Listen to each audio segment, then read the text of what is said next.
Hello dear students, welcome in ASC starter. Dear students, ये जो video रहेगी ये क्लास 10th की मैथमेटिक्स की मॉर्निंग शिफ्ट की रहेगी। और इस वीडियो में मैं आपसे आंसर्स जो हैं, जो ऑफिशियल आंसर इशू किए गए हैं, वो आपको यहाँ शो कर रहा हूँ। थोड़ा थोड़ा उसमें समझाता भी रहूँगा, ठीक है। देखिए, पहला क्वेश्चन जो था उसमें मीन निकालना था। और आप जानते हैं मीन को हिंदी में माध्य कहा जाता है। इसके दो फॉर्मूले होते हैं, एक होता है डायरेक्ट और दूसरा होता है एज्यूमिंग मेथड, है ना। तो डायरेक्ट को बोलते हैं प्रत्यक्ष विधि और दूसरा होता है कल्पित विधि, ठीक है। तो एग्ज़ाम में जिससे बोलेगा आपको उससे करना होगा, नहीं बोलेगा तो आप किससे भी कर सकते हैं। जो प्रत्यक्ष विधि है उसका फॉर्मूला होता है sigma F I x I upon में एफ आई, आपको पता होगा मीन निकालने का फॉर्मूला होता है। और जो कल्पित विधि होती है, कल्पित मतलब होता है कल्पना करना। तो हम जब एक्स आई निकालते हैं, क्योंकि देखो माध्य के लिए एक्स आई चाहिए होता है, दोनों को जोड़ के आधा कर दो, दोनों को जोड़ के आधा कर दो, दोनों जोड़ के आधा कर दो।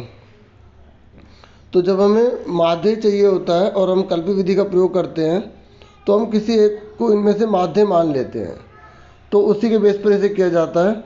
तो इसका फॉर्मूला होता है कल्पित विधि का सिग्मा, पहले ए लिख देंगे फिर एफ आई, वहाँ डी आई बन जाता है क्योंकि हमें घटाना पड़ता है, ठीक है, जिसको हम माध्य मानते हैं। तो एफ आई ये फॉर्मूला होता है। तो इसी फॉर्मूले से यहाँ पर किया गया है। अब आप इसका आंसर देख लो कैसे किया गया है। देखिए, ये जनरल इंस्ट्रक्शन है और इसमें ना स्टेप वाइज नंबर भी बता रखे हैं कि कितने नंबर आपको करने पर मिलेंगे। और एक बात सुनो, और जैसे मैं आपको यहाँ पर कल्पित विधि दिखा रहा हूँ ना, तो आप ये मत सोचिएगा कि आपने प्रत्यक्ष विधि से करते तो आपको गलत हो जाएगा, क्योंकि क्वेश्चन में ऐसा कुछ नहीं बोला, आप किसी भी विधि से कर सकते हैं, ठीक है। दो विधि होती है, आपको अच्छे से कर लेनी है। देखो एक्स आई निकाल दिया, दोनों को जोड़ के आधा कर दिया, ठीक है। फिर एक्स आई में से किसी एक को हमने माध्य मान लिया, जैसे 25 को मान लिया, बीच वाले को। तो जिसको माना होता है ना, 25 को माना है तो इन सब में से ही घटा देंगे। जैसे 25 को माना है तो हमने 5 में से 25 घटा तो माइनस के 20 आ गए। याद रखना, जिसको मानोगे ऊपर वाले माइनस के हो जाएंगे, नीचे वाले प्लस के हो जाएंगे। क्यों होंगे प्लस की? क्योंकि देखो आप इसमें से 25 घटा रहे हैं, इसमें से 25 घटा रहे हैं, इसमें से 25 घटा रहे हैं, इसमें से 25 घटा रहे हैं, इसमें से 25 घटा रहे हैं, तो 45 में से 25 का 20 ही तो बचेंगे। इस तरीके से जब ये आ जाएगा तो इसकी इसमें गुणा कर देंगे, मल्टीप्लाई कर देंगे, ये आंसर आ जाएगा 0। देखो जीरो नहीं है, यहाँ 0 ही आएगा हर बार, लेकिन यहाँ पर 0 आ रहा है, ठीक है। और उसके बाद हमने फॉर्मूला लगा दिया, ठीक है, ठीक है। देखो पता है यहाँ पर ए क्यों जोड़ा है? ये इसलिए जोड़ा है क्योंकि यहाँ पर ए हमने माइनस किया था सॉरी, ठीक है। यहाँ पर हमने माइनस किया था ए सब में से, ताकि फ़र्क ना पड़े, इसलिए हम वापस ए प्लस कर देते हैं, इसलिए फॉर्मूले में ए प्लस का आ जाता है। समझ में आ गई? इस तरीके से इसका आंसर 25 था। उसके बाद नेक्स्ट क्वेश्चन देखो, सेकंड। जो सेकंड क्वेश्चन है उसमें बोला गया है कि आपको प्रूव करना था tangent drawn at the end of a diameter of a circle are parallel.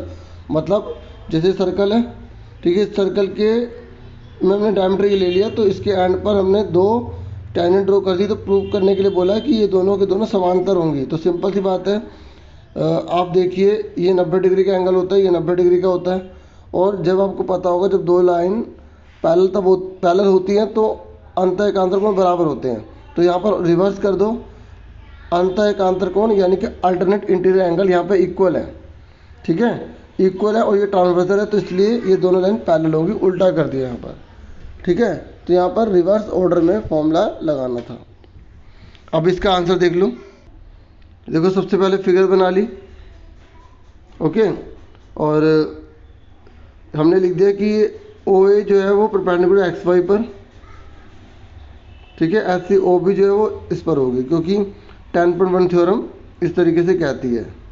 उसके बाद ये भी 90 डिग्री का हो गया, ये भी 90 डिग्री का हो गया, ठीक है। तो यहाँ तक आपको एक नंबर मिल जाता है अगर आप ऐसे कर देते हैं। उसके बाद आप बता देंगे कि भाई ये अल्टरनेट इंटीरियर एंगल है, हिंदी में अंत एकांतर कोण है, ठीक है। टेंजेंट को बोलते स्पर्श रेखा, रेडियस को बोलते त्रिज्या, ठीक है। तो ये हमारा प्रूव हो गया। उसके बाद नेक्स्ट क्वेश्चन देखो। नेक्स्ट क्वेश्चन है, ये कह रहा है कि 6, 8 और 10 को ठीक है, जो त्रिज्या वाले धातु के 3 ठोस गोलों को पिघला के एक बड़ा गोला बना दिया गया है। देखो जब भी किसी को पिघलाया जाता है ना, यहाँ पे लिखा ना 6, 8 और 10 सेंटीमीटर के जो स्पेयर है उसको मेल्ट करके जो बड़ा सॉलिड बना दिया जाता है। तो याद रखना, जब भी किसी को पिघलाया जाता है, मेल्ट किया जाता है, ठीक है, चाहे जितने मर्जी मेल्ट कर दिया जाए, उन सबको जब टोटल करेंगे तो बड़े के बराबर आएगा वॉल्यूम में। किसमें? वॉल्यूम में। ठीक है, याद रखना वॉल्यूम हमेशा बराबर आएगा। तो इन तीनों का वॉल्यूम बराबर हो जाएगा बड़े वाले के वॉल्यूम के। ठीक है, फिर उससे करेंगे। आप आंसर देखो, देखो इस तरीके से ये लिख दिया यहाँ पर 4/3 पाई। देखो R1 R2 R3, पता है क्यों लिखे हैं? क्योंकि 3 है, इन तीनों की रेडियस अलग अलग है। ठीक है, और 4 और अपॉन में 3 और पाई ये सेम है, इसलिए कॉमन ले लिया है। ठीक है, और इस तरीके से आप देखेंगे ना, ये पूरा का पूरा इससे कट जाएगा, पाई से पाई कट जाएगा, और R की वैल्यू 6, R की वैल्यू 8 और R की वैल्यू 10, और ऊपर क्यूब है ना, तो तीनों का क्यूब कर देंगे, मतलब 6 की मल्टीप्लाई 6 में करेंगे 216 आ जाएगा। 8 की 8 में करेंगे, ठीक है, 500 आपका 12 आ जाएगा, है ना। तो ऐसे 10 की करेंगे तो 1000 आएगा, तीनों को ऐड करेंगे 1728 का क्यूब रूट करेंगे तो आपका आंसर कितना आ जाएगा? 12 सेंटीमीटर आ जाएगा। ठीक है, उसके बाद नेक्स्ट क्वेश्चन देख लो। देखो मैंने अच्छे से डीपली समझा भी रखा है, एक और वीडियो बनाई थी इस पर, आप वो भी देख सकते हैं। तो ये कह रहा है कि 2 क्यूब को मिलाकर जो है ना, हमने क्या कर दिया, क्यूबोर्ड बना दिया। ठीक है, मतलब 2 क्यूब थे, उनको मिला के हमने क्या बना दिया, क्यूबोर्ड बना दिया, क्योंकि क्यूबोर्ड की शेप भी बनेगी, है ना। तो ये कह रहा है कि उसका टोटल सरफेस एरिया निकालो। आपकी 13 चैप्टर देखेंगे, उसकी एक्सरसाइज 13.1 में पहला क्वेश्चन इसके जैसा मिल जाएगा आपको, उसमें 64 दे रखा था। ठीक है, तो सबसे पहले हमें साइड निकालनी पड़ेगी, तो हमें जो चीज़ दे रखी है उसी का फॉर्मूला लगाएंगे। वॉल्यूम ऑफ क्यूब क्या होता है? A क्यूब 27, और 27 का क्यूब रूट क्या हो जाएगा आपका? 3 हो जाएगा। ठीक है, और ये 3 हो गया, तो उसके बाद आप खुद सोचिए, जब 2 चीज़ों को जोड़ते हैं तो एक ही चीज़ बढ़ेगी, या तो लेंथ बढ़ेगी, अगर हम इस तरह रखेंगे, अगर एक के ऊपर एक चढ़ा देंगे तो हाइट बढ़ जाएगी। ठीक है, और अगर हम ऐसे रख देंगे तो ब्रेथ बढ़ जाएगी, तीनों में से एक बढ़ेगी। तो हमने मान लिया, हमने ऐसे रखा है, तो लेंथ बढ़ गई, डबल हो गई, 3 का डबल, लेकिन ब्रेथ में और हाइट में कोई चेंज नहीं आएगा। इस तरीके से फिर हम सरफेस एरिया ऑफ क्यूबॉइड यानी कि घनाभ का पृष्ठीय क्षेत्रफल का फॉर्मूला जानते हैं। घनाभ का पृष्ठीय क्षेत्रफल का फॉर्मूला ये होता है, तो पुट कर देंगे, हमारा आंसर आ जाएगा। ठीक है, ठीक है, और याद रखना पहले मल्टीप्लाई होती है, उसके बाद जब तीनों मल्टीप्लाई हो जाएंगे तो फिर ऐड करेंगे। बोर्ड मास का रूल लगाना मत भूलेगा। फिर नेक्स्ट क्वेश्चन देख लेते हैं।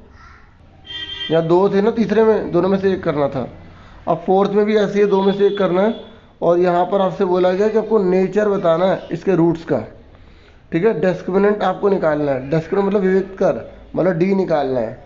तो डी का फॉर्मूला क्या होता है? डी का फॉर्मूला होता है b² - 4ac। ठीक है, तो डी का फॉर्मूला b² - 4ac है, तो ये b कितना दे रखा है -6, 4 a कितना दे रखा है 3, और c कितना दे रखा है 3। तो 6 की 6 मल्टीप्लाई 36, 4 से 12 से 36, 36 में 36 जीरो बचे। देखो यहाँ पर जीरो आ गया, जब जीरो आता है तो बोलेंगे roots are real and equal. ठीक है, और उसके बाद हमसे सिर्फ इतना पूछा गया था। अब इसका सेकंड पार्ट देखिए कौन सा, तो जो 2 में से एक करना है। इसके और में आपसे बोला गया मूल इसके बराबर है, इक्वल रूट है, तो k की वैल्यू निकालिए, वही d का फॉर्मूला लगाएंगे। इसमें हमें पता लगाना था d 0 आ गया, तो इक्वल एंड रियल रूट है, यहाँ पर दे रखा है इक्वल एंड रियल रूट है, तो d की वैल्यू 0 है, तो 0 से k की वैल्यू निकाल देंगे। ठीक है, तो आप ये देखेंगे, ये हमने लिखा d 0 के, क्योंकि क्वेश्चन में दे रखा है, और d का फॉर्मूला क्या होता है? b² - 4ac। तो यहाँ b² - 4ac लिखा, b की वैल्यू कितनी है? -3k। ठीक है, ये a होता है और ये c होता है, तो हमने पुट कर दिया। और देखो -3k के ऊपर 2 लिखा हुआ है, तो जब -3k की 3k में मल्टीप्लाई करेंगे तो 3 3 9, k का स्क्वायर हो जाता है। ठीक है, और माइनस दोनों में लगा तो माइनस से माइनस कट जाएगा, इसलिए 9k का स्क्वायर आ गया, और ये 16 हो गया। ठीक है, अब हमने इसको क्या कर लिया, फॉर्मूला लगा दिया। कौन सा फॉर्मूला लगा दिया? a² - b²। a² minus B square, ठीक है, ए माइनस बी ए प्लस बी। आप इसको इस फॉर्मूले से भी कर सकते हैं, मैं दूसरे तरीके से भी करा देता हूँ आपको। यहाँ पर 9k square equal to 16, k equal to 16 upon में 9, ठीक है, स्क्वायर जाके रूट बन जाएगा। तो जब रूट बनेगा तो प्लस माइनस लगाने पड़ेंगे, तो प्लस माइनस 16 का 4 होता है और 9 का 3 होता है, ये आंसर आ जाएगा, ठीक है। दो आंसर आ गए, एक प्लस वाला एक माइनस वाला, ठीक है। आप इस तरीके से भी कर सकते हैं, इसको दोनों को 0 के बराबर अलग अलग ले लेंगे,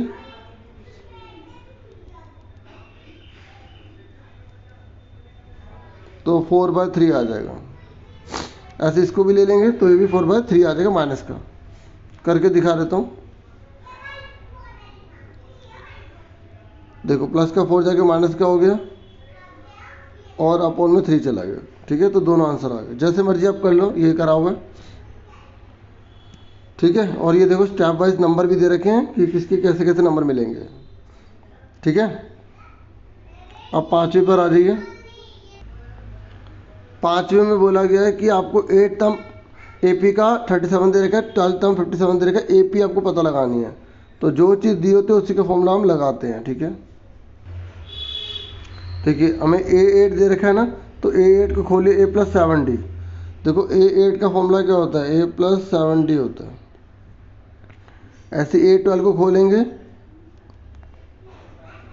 A + 11D होगा।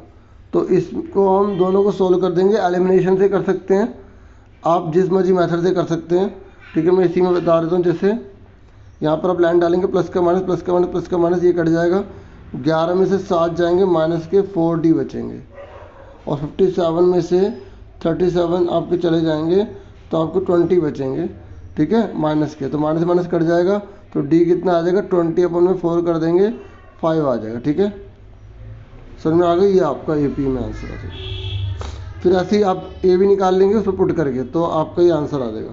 बाकी देखो मैंने वीडियो बना रखी है, वो वाली वीडियो देख लेना, इसमें थोड़ा थोड़ा बता रहा हूँ। आप 6 क्वेश्चन देखो। देखिए 6 क्वेश्चन में बोला गया मोड निकालना है आपको, मोड यानी कि भूलक, ठीक है। तो मोड का आपको फॉर्मूला पता होना चाहिए, ठीक है। तो मोड का ये फॉर्मूला होता है, यही लिखा हुआ है, ठीक है। तो जो सबसे बड़ा होता है उसे F1 कहते हैं, और उससे पहले 1 से पहले कहते हैं 0, फिर 1 के बाद कहता है 2। तो ये आपको याद रखना। कई बच्चे पता क्या करते हैं, बच्चे गलती करते हैं, इसको तो 1 ले लेते हैं, फिर नीचे 0 नीचे 2 लिख देते हैं, तो ये गलत हो जाएगा। भाई 1 है तो 1 से पहले 0 तो आएगा, लेकिन सबसे बड़े को 1 बोलेंगे, सबसे बड़े को 1, आई एम द बेस्ट, है ना, फर्स्ट, इस तरीके से। तो ये फॉर्मूले में पुट कर देना, आपका आंसर आ जाएगा। और देखो जहाँ F1 होता है उसी का L लिया जाता है, और 30 में से 20 का 10 H आ गया, ठीक है। आपको पता ना L मतलब निम्न सीमा, लोअर लिमिट, ये हमारा आंसर आ गया। फिर नेक्स्ट क्वेश्चन है। अब देखो किसी बच्चे ने ऐसे लिखा है, किसी बच्चे ने ऐसे लिखा है, उसको फुल मार्क्स मिलेंगे, इसलिए ये मार्किंग स्कीम देखने से आपको पता लग जाएगा कितने कितने मार्क्स मिलते हैं। अब उसके बाद 7th है, तो ये कह रहा है कि 2 नंबर है, इसको प्लस करने पर 24 और मल्टीप्लाई करने पर 128 आता है, तो वो नंबर 2 कौन से हैं। सिंपल सी बात है, एक को x मान लो, दूसरा क्या होगा 24 - x होगा, और दोनों को मल्टीप्लाई करेंगे तो कितना आएगा, 128 आएगा, ठीक है। तो इक्वेशन बना लोगे आप, भाई पहले वाला x है, दूसरे वाला 24 - x है, तो इक्वल टू में कितना आएगा, 128 आ जाएगा। सॉल्व कर लोगे, ठीक है। ये देखिए, फिर इसको ना आप D से कर सकते हैं, फैक्टराइज करना चाहे फैक्टराइज से भी कर सकते हैं, ठीक है। किसके कितने नंबर मिलेंगे आप ये देख सकते हैं। अब 8th क्वेश्चन पर आ जाइए। 8th क्वेश्चन में ये चैप्टर नंबर 9 से आपका, ठीक है।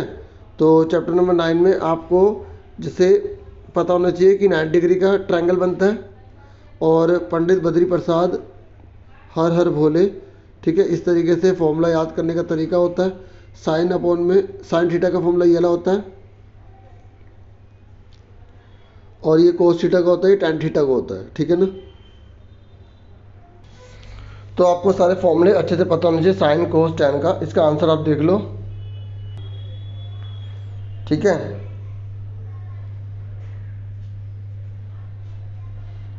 ये इसका सॉल्यूशन है, ठीक है। और थोड़ा बहुत इसमें मैं बता देता हूँ क्या है। देखिए इसमें बोला गया है the angle of elevation of the top and the bottom of the water tank place on 30 metre high building.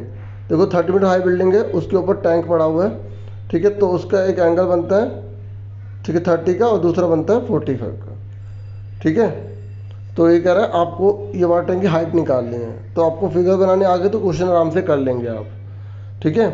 अब उसके बाद नेक्स्ट क्वेश्चन है कि prove that the length of the tank drawn from an action point two a circle equal. ये आपकी theorem है, देखो theorem जरूर आपकी आएगी 10.1, 10.2 और 10 चैप्टर के जितने भी एग्जाम्पल है वो सारे कर ले, क्योंकि एग्जाम में वो बहुत बार रिपीट हुए हैं, एग्जाम्पल नंबर 1, 2, 3, ठीक है।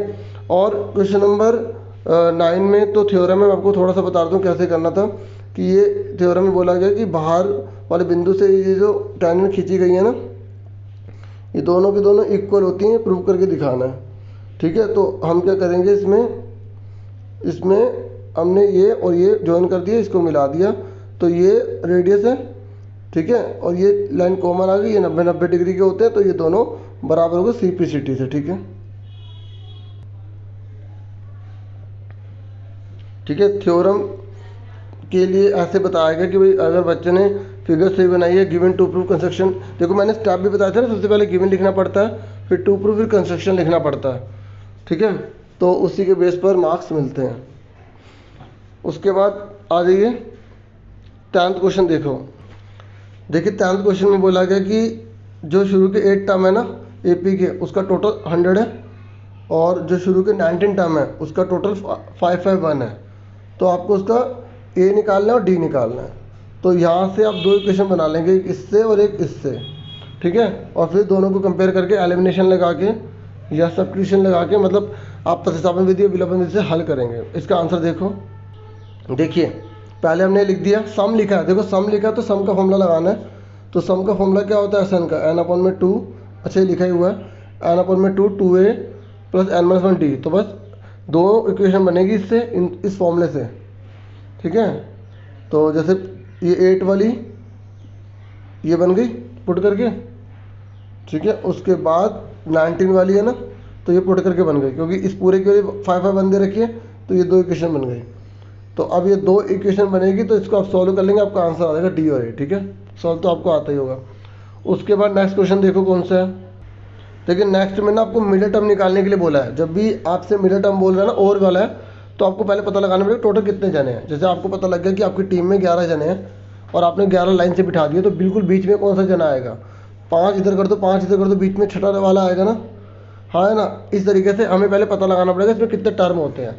तो टर्म पता लगाने के लिए ये क्या A दे रखा है, ठीक है, इसको घटाओगे तो माइनस का आ जाएगा 8, ठीक है, ये D हो गया क्योंकि कम होता चला जा रहा है। लास्ट वाले को AN बोलते हैं, लास्ट वाले को AN बोलते हैं। तो अब आपको AN दे रखा है, तो AN का फॉर्मूला लगा देंगे, A + n-1 D = में 37 लिखेंगे, ठीक है। सॉल्व करो, देखो कैसे, देखो यहाँ पे पूरा सॉल्व किया हुआ है, ठीक है, ये आपका आंसर आ जाएगा। और n कभी भी ना याद रखना, n कभी भी पॉइंट में नहीं आता, ठीक है, n कभी भी पॉइंट में नहीं आता, कभी भी बटे में नहीं आता, कभी भी माइनस में नहीं आता, ठीक है, ये याद रखना। तो उसके बाद हमने 23 निकाल लिया। अब हमसे मिडिल टर्म बोला है, तो अब आप बताओ 23 के बिल्कुल बीचों बीच कौन होगा, एक जोड़ के 2 से डिवाइड कर दो, 12 होगा। नहीं तो आप माइंड में खुद सोचो ना, 11 इधर कर दिए, 11 उधर कर दिए, बीच में कौन बचा, बीच वाला 12 बचा, ठीक है। फिर उसके बाद हमसे बोला है जो मिडिल टर्म है उसकी वैल्यू निकालो, तो मिडिल टर्म की वैल्यू निकाल दो, ठीक है। उसके बाद आगे देखो, उसके बाद आपसे यहाँ पर कंस्ट्रक्शन करने के लिए बोला गया है। कंस्ट्रक्शन तो आपको पता है, एक सर्कल बनाना है, 6 सेंटीमीटर की आपको रेडियस ले लेनी है। तो आपको क्या करना है, इस पॉइंट पे आपको 90 डिग्री का एंगल बना देना, बना लिया। फिर आपको यहाँ पे 60 डिग्री का चाहिए, तो 60 यहाँ चाहिए, तो यहाँ कितने का बनाना पड़ेगा, 120 का बनाना पड़ेगा, क्योंकि दोनों को आमने सामने का टोटल 180 होता है। तो यहाँ पर आपने 120 का बनाया, फिर ये यहाँ 90 का बनाएंगे, तो इस तरीके से दोनों जो काटेंगे वो 60 का आएगा। ये आपकी बुक का क्वेश्चन ही है, बस यहाँ पर रेडियस आपको अलग मिल सकती है। उसके बाद 12th क्वेश्चन है। 12th क्वेश्चन में आपको ये भी बुक का, ये चैप्टर नंबर 9 में आप देखेंगे, बुक में मिल जाएगा आपको। तो यहाँ पर ये था कि एक लड़की है 1.2 मीटर की,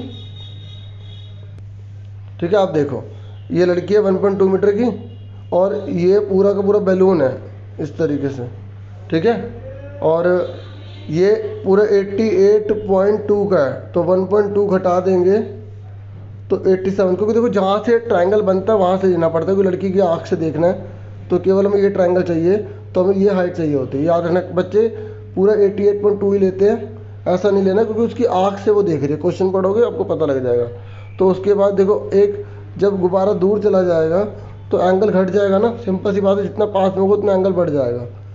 तो आपको ये दे रखा था, इस तरीके से आप निकाल लेंगे कि गुब्बारा यहाँ से आता कितनी दूरी पर गया। ठीक है, तो ये थी 87 और ये भी था 87। ठीक है, 88.2 नहीं लोगे आप। उसके बाद नेक्स्ट क्वेश्चन पर आ जाओ। देखो ये सॉल्व किया हुआ, आराम से आप देख सकते हैं, पूरा सॉल्यूशन है। ठीक है, बाकी मैंने बता दिया कि बुक से है, तो आप बुक में और एक्सप्लेनेशन समझ भी सकते हैं, देख भी सकते हैं, बहुत सारे मीडिया आपको पता ही है। ठीक है, तो उसके बाद नेक्स्ट पर आ जाइए। नेक्स्ट पर ये झंडे की ऊंचाई निकालनी है। ठीक है, ठीक है, अब मैं आपको ये वाला क्वेश्चन बता रहा हूँ, इसका जो इसका और वाला है। ठीक है, थोड़ा थोड़ा इसमें समझा रहा हूँ। ठीक है, तो ये कह रहा है कि एक पॉइंट ए है और 120 मीटर अवे है ग्राउंड से। ठीक है, और angle of elevation of the top of the building is 45 degree, is the from point A is on the top of the flag pole place at the top of the building, the angle of the elevation is 60 degree. मतलब ये कह रहा है कि एक building है, उसके ऊपर एक झंडा लगा हुआ है। ठीक है, तो अगर हम इस बिल्डिंग के टॉप की बात करें तो 45 डिग्री का एंगल बनता है, और फ्लैग के टॉप की बात करें तो ये कह रहा है 60 डिग्री का एंगल बनता है। ठीक है, तो ये कह रहे हैं कि आपको इस फ्लैग की हाइट निकालनी है, तो आपको एक ट्रायंगल ये वाला लेना है, एक ये वाला लेना है। अब आप आंसर देख लो इसका। ठीक है, ये देखो किस तरीके से किया, और tan का फॉर्मूला लगाया। ठीक है, आंसर की दिखा रहा हूँ खाली। उसके बाद नेक्स्ट क्वेश्चन देख लेते हैं, केस स्टडी बेस जो था, और इसमें क्या था, NHAI की बात कर रहे हैं, और यहाँ पर ये वाहनों की संख्या दे दी है, और क्वेश्चन में पूछ लिया गया कि आपको यहाँ पे मीन निकालना है। ठीक है, मीन, और फिर इसी में आपसे पूछ लिया कि आपको मीडियन निकालना है, माध्यक निकालना है। ठीक है, तो बहुत इजी है, आप कोई भी मेथड लगा सकते हैं। मीन का 2 मेथड है आपके कोर्स में इस समय टर्म सेकंड में। ठीक है, एक है आपका डायरेक्ट मेथड, दूसरा है एज्यूमेंट मेथड, मतलब प्रत्यक्ष विधि और कल्पित विधि। देखो यहाँ पर जो है ना, ये कल्पित विधि से किया गया है, और इसी में इन्होंने माध्यक का भी कर दिया, क्योंकि माध्यक के लिए CF चाहिए होता है ना, मीडियन के लिए, तो वो किया गया। ठीक है, आप आंसर दे सकते हैं, मैंने इसके बारे में पहले भी क्वेश्चन आया तो उसको डिस्कस कर दिया था थोड़ा थोड़ा। ठीक है, अब मैच कर लेना आपके कितने सही थे। ठीक है, और देखो इसमें सबसे बड़ा फ़ायदा ये है कि ये आपको याद पता लग जाएगा कि किसके कितने नंबर मिलते हैं, स्टेप के कितने कितने नंबर हैं। ठीक है, सुन रहे हैं, देखो इसके नंबर 1 है, पूरा ये करने का 1 नंबर है। और वीडियो को लाइक जरूर करता करो। ठीक है, चैनल को सब्सक्राइब भी करना अगर आप न्यू है तो चैनल पर, अगर अभी तक आपने सब्सक्राइब नहीं किया तो। लास्ट देखो 14 क्वेश्चन में 10 साल की बच्ची ईशा के बारे में बात की जा रही है, और ये देखो, और वो किसके साथ गई है, अपने पिताजी के साथ जूस पीने गई थी। तो देखो इस तरीके के गिलास बना रखे थे। अब आपको पता लगाना था कि किस में ज़्यादा जूस होगा और किसको ज़्यादा जूस मिला होगा। ठीक है, तो ये आप देखो, जब कुछ भरने की बात होती है तो वॉल्यूम लगाते हैं, और ये चीज़ जो है ना, ये चीज़ हटा देंगे, माइनस कर देंगे। और यहाँ पर देखो कई बार बच्चों को लग सकता है कि इसकी हाइट कहाँ है, ये नीचे दे रखी थी 1.5। ठीक है, और पूरा अच्छे से समझने के लिए मैं एक बार दोबारा से बता रहा हूँ कि आप वो वाली वीडियो भी देख लेना, मैंने एक और बना रखी है, बाकी इसमें भी मैंने कोशिश की बताने की। ठीक है, और इसमें हमें एरिया भी पूछा गया है। ठीक है, तो एरिया भी पूछा गया और हमसे वॉल्यूम भी पूछा गया था, किसको ज़्यादा जूस मिला। इसका आंसर देख लो, 13 चैप्टर से है, फॉर्मूले आपको पता होना चाहिए, आप आराम से कर सकते हैं। देखो पाई स्क्वायर एच में 2/3 पाई आर क्यूब घटा दिया, क्योंकि वो जो एक गिलास था ना उसमें इस तरीके से बना होता, तो ये चीज़ हम हटा देंगे। तो इसका फॉर्मूला क्या होता है, अर्धगोले का होता है ये आयतन, और ये होता है बेलन का आयतन। ठीक है, ऐसे ही जो दूसरा गिलास था, तो बेलन का आयतन में से शंकु का आयतन घटा देंगे, ये आंसर आना था। ठीक है, इन्होंने पाई में निकाला है, पाई को खोला नहीं है, फिर इसके बाद घटा दिया तो पाई में आंसर आ गया इनका। ठीक है, फिर हमसे पूछा गया था कि सरफेस एरिया बताना है, तो सरफेस एरिया का फॉर्मूला आपको क्या लगाना था, मैंने आपको बताया था कि जब एरिया की बात की जाती है ना, तो जितनी चीज़ काटेंगे वो उतनी चीज़ बढ़ती चली जाएगी, जोड़ते चले जाएंगे। तो ये बेलन है, और इसमें ये चीज़ काट दी, मतलब उसने इस तरीके का काम करा, तो ये चीज़ काटी नहीं तो इसको ऊपर से उभार दिया ना, तो एक बेलन का पूरा हो जाएगा ये, और दूसरा इसका हो जाएगा। ये क्या है आपका हेमिस्फीयर, ठीक है, हेमिस्फीयर का 2 पाई स्क्वायर। तो याद रखना जब हम इस तरीके की कोई फिगर की बात करते हैं तो जो हमें फिगर ये दिखाई दे रही है वो लेंगे, उसका CS से लेंगे, और इस वाले का भी CS से लेंगे। CS से मतलब वक्र पृष्ठ क्षेत्रफल। तो ये सॉल्व कर दिया, ठीक है। उसके बाद हमें दूसरा एक और दे रखा था, और यहाँ पे मैं कोण दे रखा था, है ना। तो जब कोण दे रखा था तो कोण का यहाँ पाई आर एल लगाएंगे, और इसका भी 2 पाई आर एच लगाएंगे, मतलब दोनों को CS से लगाएंगे, ठीक है। इस तरीके से CS से लगाएंगे। तो ये फॉर्मूला था, ठीक है। तो आपको समझ में आ गई। मैं एक बार फिगर दोबारा से दिखा देता हूँ। देखो ये फिगर थी, जब आयतन की बात करेगा तो आपको घटाना था, जब क्षेत्रफल की बात करेगा तो आपको जोड़ना है, ठीक है। सुन रहे मेरी बात। तो इसमें इसका क्षेत्रफल का फॉर्मूला क्या होता है, CS का पाई आर एल। क्षेत्रफल मतलब कौन सा लगा रहे हैं हम, वक्र पृष्ठ क्षेत्रफल। इसका कौन सा लगाएंगे, वक्र पृष्ठ क्षेत्रफल, ठीक है। क्षेत्रफल में जोड़ना है और आयतन में आपको घटाना था, क्योंकि जितनी चीज़ आप काटोगे उतना उसका वजन कम होगा ना, इसलिए वॉल्यूम में घटाया जाता है, ठीक है। और एरिया में जितना काटोगे तो उतना, अगर आप जैसे कोई चीज़ को काटो तो उतना उस पर ज़्यादा अंदर जहाँ जहाँ काटोगे पेंट ज़्यादा करना पड़ेगा, ठीक है। अगर जैसे कोई भरी हुई चीज़ है, जैसे पूरा भरा हुआ है, ठीक है, ये पूरा भरा हुआ है, तो अगर आपने यहाँ से काटा तो इधर भी तो पेंट करना पड़ेगा आपको, इसलिए एरिया में आपको जोड़ना था, ठीक है। तो ये आपका आंसर था, आप आराम से देख सकते हैं। और वीडियो कंप्लीट हो गई। Thank you for watching and listening carefully. Take care of dear students. Video को लाइक, चैनल को सब्सक्राइब जरूर कर देना। Thank you once again.